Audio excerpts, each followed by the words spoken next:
এক জীবিত নেশাগ্রস্ত অবস্থায় এক উপজাতি এক যুবক উদ্ধার করলো মেলাঘর ফায়ার সার্ভিস। আর এই ঘটনাকে নিয়ে পুরো এলাকা জুড়ে হাসি তামাশা রঙ্গমঞ্চে পরিণত হয়েছে। ঘটনা মেলাঘর চর এলাকার তেলকাজলা ঝুলন্ত ব্রিজ সংলগ্ন এলাকায়।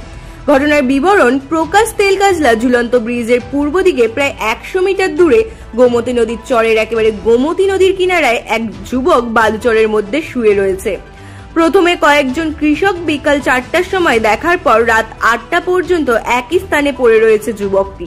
ঘটনার রহস্যজনক মনে করে স্থানীয় লোকজন মেলাঘর ফায়ার সার্ভিসকে ফোন করলে মেলাঘর ফায়ার সার্ভিসের টিম ঘটনাস্থলে গিয়ে দেখে ওই যুবক বালুর মধ্যে শুয়ে রয়েছে। এরপর তাকে ঘুম থেকে তুলে তার নাম জিজ্ঞাসা করা হলে সে বলে তার বাড়ি মেলাঘর থানাধীন দশরথ বাড়ির বৈরাগীমুড়া এলাকায়।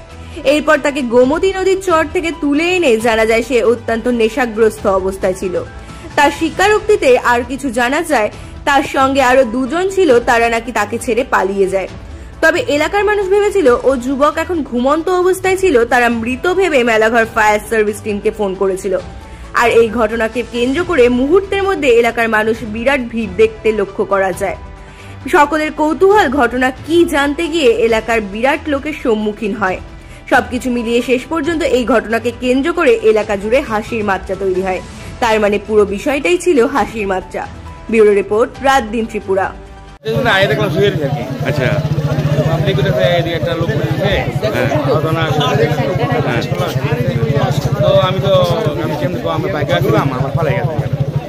এমনি লোকটার পরিচয় পাওয়া গেছে